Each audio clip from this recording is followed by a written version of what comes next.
I welcome you to church today. Thank you for joining us. This is Testimony Ground, where we say it the way it is. Yes.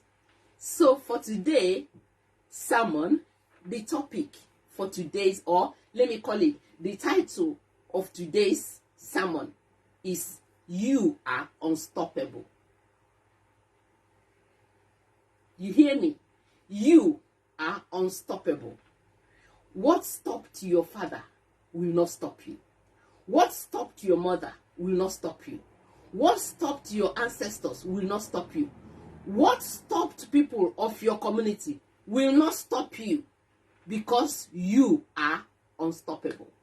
So that's exactly what we're going to look into today. So I want you to follow me, because the Bible said that you are clean because you have had the word. Yeah? You are healed because you have had the word. The word of God not only nourishes you spiritually, it does a lot of things physically and launches you into the next level. So let us see what God has in store for us today. And we're getting our text from the book of 1 Samuel 17. We will first of all read 17 and 18. 1 Samuel 17 and 18. Then as we are going, we will be picking, but all our anchor will be on 1 Samuel 17 today. We're going to look into David's life. Remember the topic, you are unstoppable. What stops your parents will not stop you. Hallelujah. Praise the Lord. So we're going to 1 Samuel chapter 17, and we're reading 17 and 18. And it says in verse 17, Then Jesse said to his son David, Take now for your brothers an ephah of this dry grain, and these 10 loaves, and run to your brothers at the camp. And carry these 10 cheeses to the captain of their 1,000, and see how your brothers fare, and bring back news of them. Glory be to God. So this is Jesse. Jesse is the father of David. That David that you hear about all the time. When the Spirit of the Lord moves upon my heart, I will dance like David danced. That is David.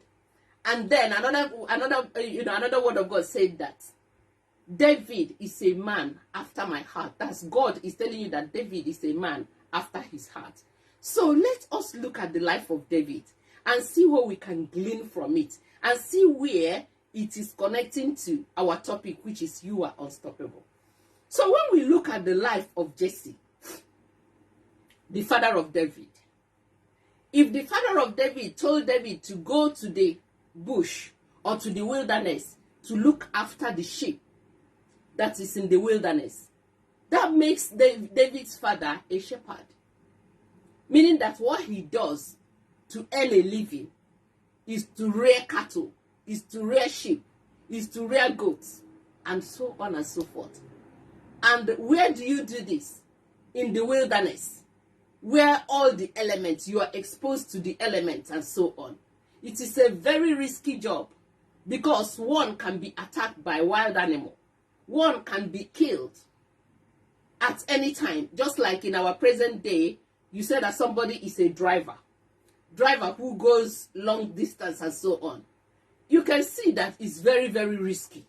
Some people do that job and complete it to their old age. Nothing happens to them. But that doesn't mean that that job is not very risky. If you go to an insurance company to have a life insurance as a driver, as a commercial driver, if they are taking $10 or £10 from other people, they might take 1,000, because they know that possibly, God forbid, that something might happen. So it's a high-risk job. So that's exactly what Jesse does in the wilderness, being exposed to elements. If it's not wild animal, it will be, rain, it will be snow, it might be avalanche, it can be anything. So that was exactly what Jesse's father was doing. And you can see in those days, children take to their father's occupation. So possibly all of them, all the children of Jesse, are all shepherds. Do you get me? And that's why David was sent into the wilderness to go and take care of the sheep, because there is war in Israel, and majority of the young men are supposed to go to war. So that's another employment, and that's another kind of a shift from being a shepherd to being a follower of Saul. And that one might be a posh job, because as you can see, they don't even see a risk there, because they don't want to fight. They just want to go there and then wear their uniform and everything, and people are seeing them, oh, look at the soldiers of Israel, when they don't even do nothing. Because if they actually do something, why were they so afraid to go and meet battle head on? So that will tell you. So I'm just painting a picture to you what David's father was. Yeah? There was no place that it was written that David's father was a warrior, that David's father has killed a lion, that David's father had done all these things, and so on. So probably because David, it was the brave one, that might be the reason why he is out there in the wild tending the sheep. Okay, so a time came that the war broke out in Israel. And now, like I said earlier on, the elder brothers of David had to join Saul as soldiers, because Eliab was so handsome, so tall, and so Ashama and all of them, they all joined. And in the days that, those people, they don't marry just one wife. They don't. So inside me and inside my spirit, I still think that they don't have the same mother with David. Inside my spirit, I still think that they don't have the same mother with David. Because if they have the same mother with David, David is supposed to be the lastborn. Why should they send the lastborn to the wilderness? So probably the mother might be, look, it's not in the Bible, it's just something that I am summing up in my spirit. Maybe the mother is no more, because there wasn't anything talk about the mother. Or maybe the mother is not with the father. Anything. If you look at the life of Joseph, you will understand. So you see, that was exactly why the younger one should be the one that would be in the wilderness, while other ones were gallivanting with Saul. So the father said, please come, take all these things to your big brothers in the camp. Go and give it to their commander. At least this is my own quota. This is my own contribution. Because when there is war, the whole country will be contributing for the soldiers' upkeep, for their food, for their everything. In short, they are the ones sponsoring the war. Now, David went there. When David got there, he saw the challenge. He saw Goliath. He saw the Philistines. He saw how many they are. Not only that they are so many, but they have a champion. A giant who is probably 3 or 4 times his height. And I don't know how to, measure the weight. This was one of the problems that stopped his father. This was one of the problems that stopped Saul, his country, his king. He stopped his brothers. He stopped everybody. He stopped the whole Israelites. That was exactly what stopped them. But David looked this in the eyes and said, you stopped my father. You stopped my king. You stopped the princes. You stopped my brothers. You stopped my countrymen. But you cannot stop me. Because I am peculiar. I have come to end this impunity. I have come to end this shame. I have come to end all these things happening. You know where I am going as it is. You know where I'm going as it is. I want you to look at yourself and say, I want you to look at yourself and say, what stopped my father will not stop me. What stopped my mother will not stop me. What stopped my community will not stop me. Look at that problem in the face and say, I have come to end your impunity. I have come to end your nonsense. I have come to end all these things that you are doing to my community. I have come to destroy you. You cannot stop me like you stopped my people. I am your end. Look at that problem and tell the problem like that. at the problem and tell the problem like that, I am your end. I am the one that have to finish it. I am ending your impunity. I am ending your reign. I am ending your anarchy. I am ending your pride. I am ending your pomposity. I am ending your intimidation. I am ending your bullying. I am your end. Period. That was what David said. Goliath, you know what? You have stopped all these people. They are so afraid. They are all shaking. They are all running. They are all hiding. But I have come to face you head on. That was exactly what God is telling us today. What is that problem that stopped your dad? What is that problem that stopped your mom? What is that problem that is eating up your community? In your community, is there no good house? In your community, is there no good car? In your community, is there no pipe bomb water? In your community, is there no electricity? In your community, is there no professor? In your community, what is that in your community? Is there no celebrity? What is that in your community that there is that you don't have? Be the one to be that. Be the one to be that. Be the one to be that. Just like David did. Is there going to be opposition? Of course. Of course. That is why heroes are born. And you are one of the heroes that are born to change the course of your community. So you see, as David was doing this, there are hurdles. David saw the problem.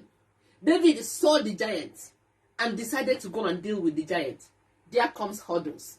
Of course, do you think that when you want to kill a giant, that the elements and the forces that are behind that giant will just look at you and you kill their giant?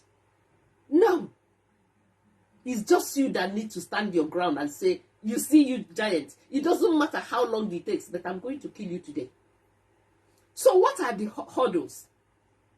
So we read verse 1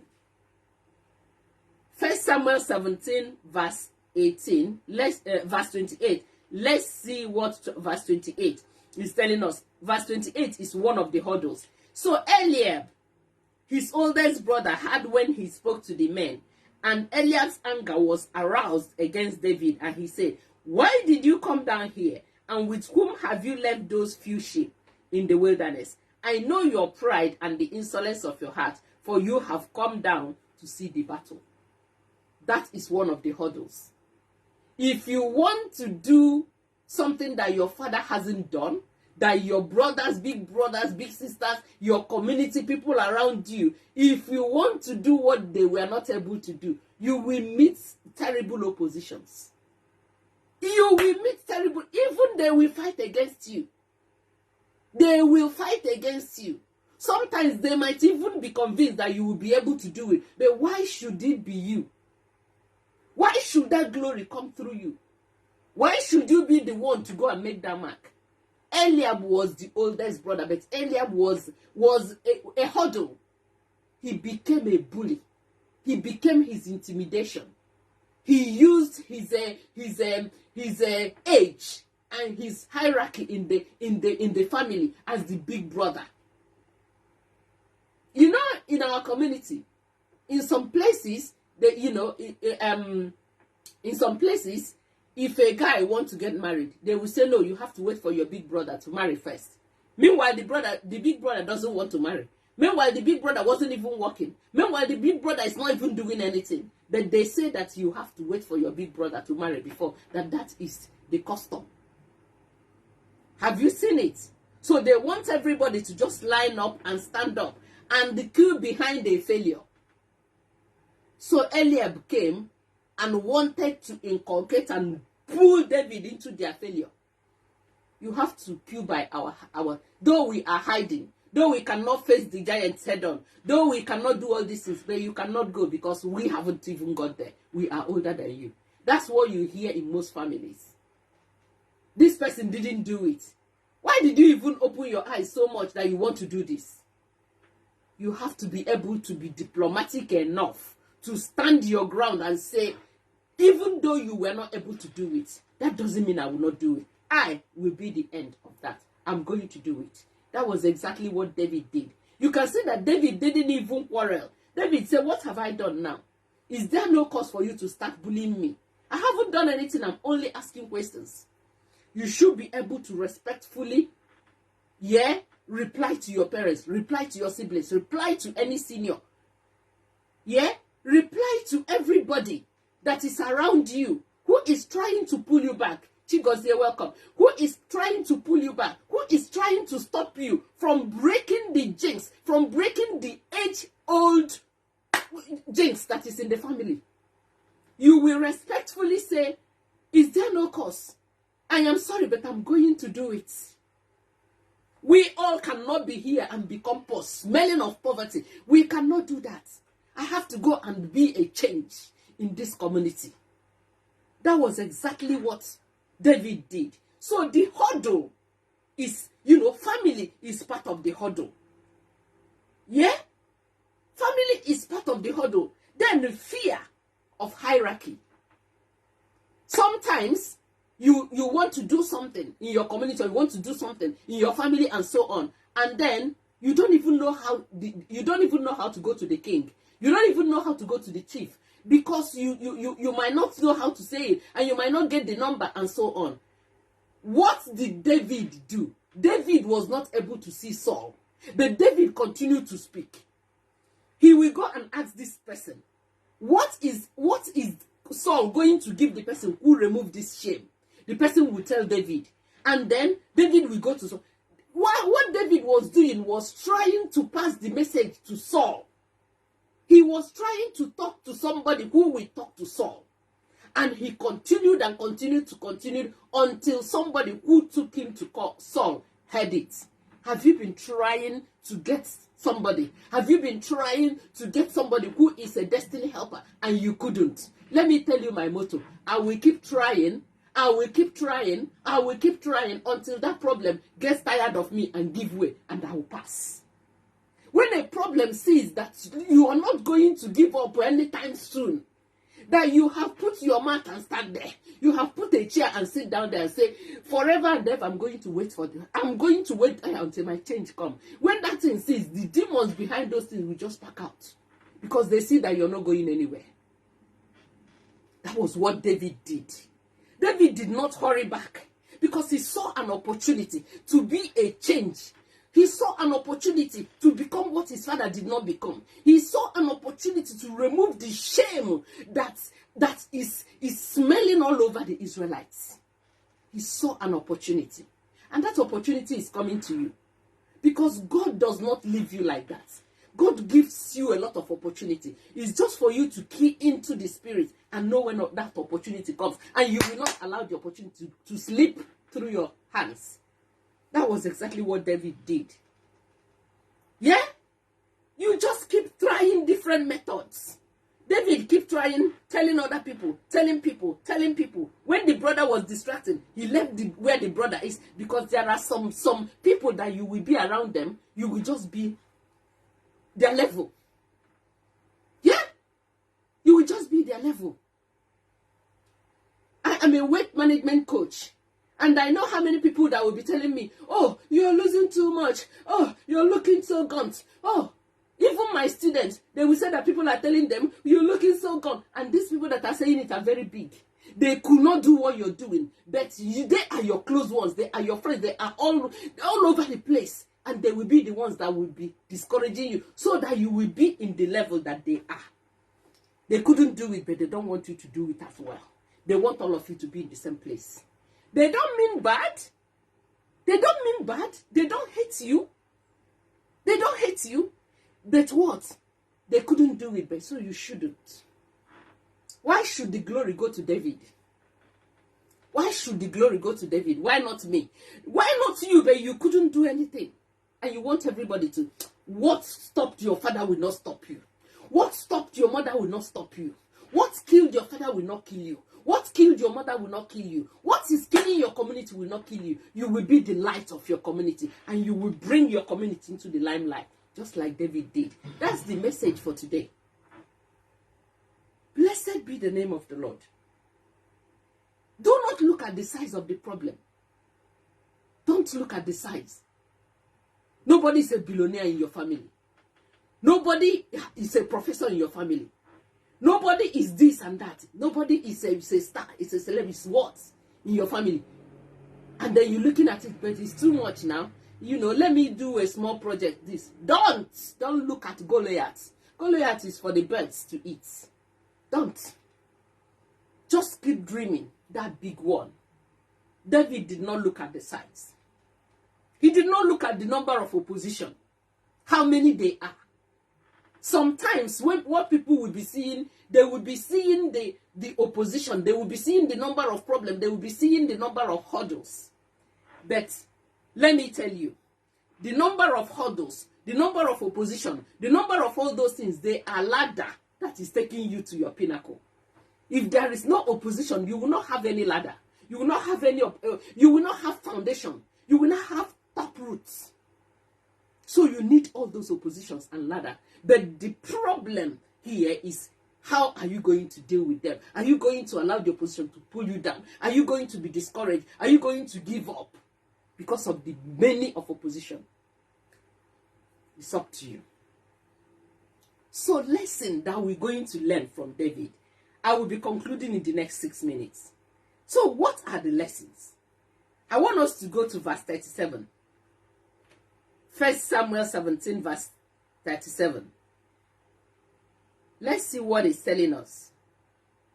Verse 37, it says, moreover, David said, the Lord who delivered me from the paw of the lion and from the paw of the bear, he will deliver me from the hand of this Philistine. And the Saul said to David, go, and the Lord be with you. What did I tell you? When your opposition see that you have refused to give up, when the people that are fighting you see that you have refused to give up, there are some problems that when that problem comes, you just leave your body and use your mental toughness. That's the only thing. Just imagine, you imagine sometimes something is paining you. It's paining you so much that you don't know what to do again. You will just numb that pain and then cut off the pain from your body, and you will not feel that pain again. So that's exactly. Yeah?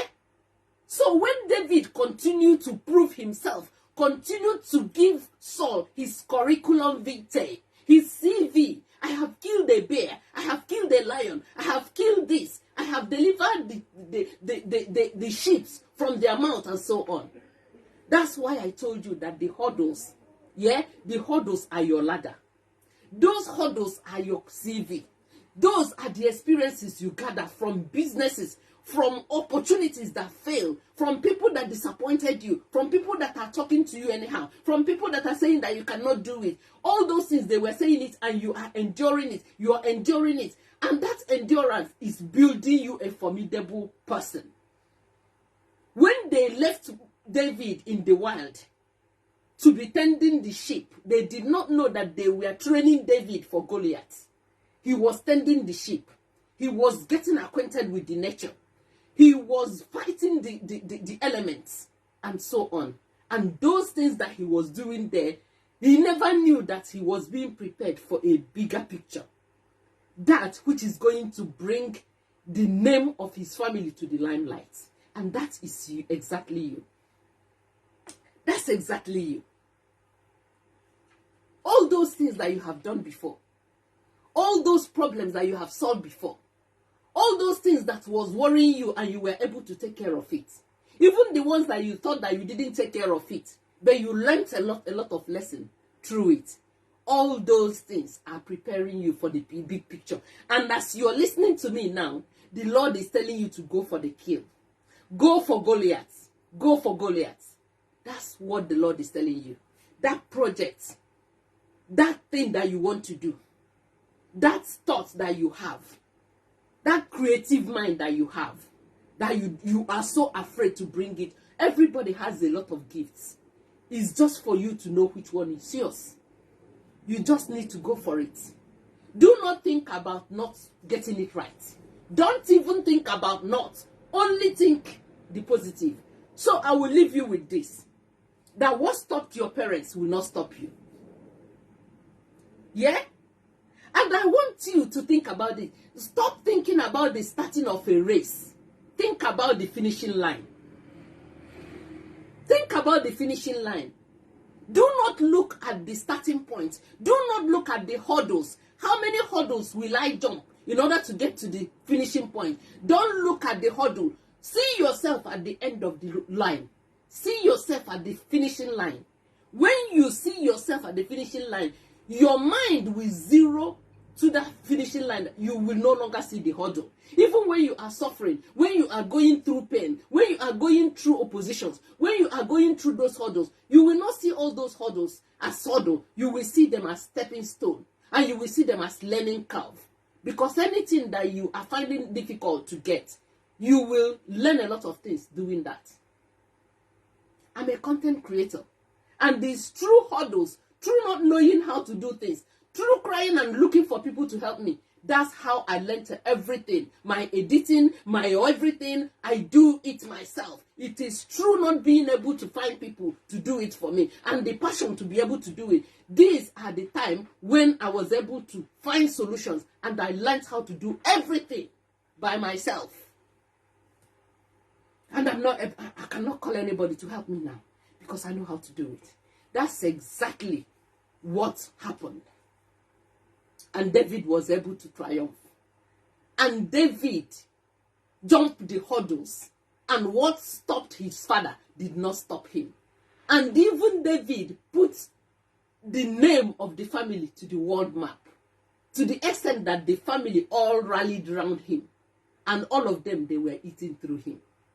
If he had succumbed to their bullying, to their pushing back, to all the things that they did, all of them wouldn't have been enjoying. But you see, you just have to be brave in order to be called a hero. To be called a hero is not a day job. You just have to be brave and do what heroes do. Heroes persevere. Heroes stand their ground. Heroes are humble. But heroes are very vicious. When they want to go for the kill, they go for the kill. And that's exactly what the Lord is telling you to do today. May the Lord pour this oil of winning into you today. That in the next few months, you will look back and you will see that what stopped your father did not stop you.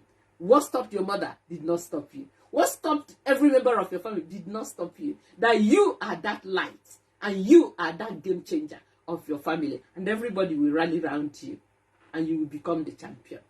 May the Lord bless his word. And may the Lord make you understand it more than I can ever explain. And may the Lord give you peace and victory. In Jesus' wonderful name, I have prayed. Amen. Amen.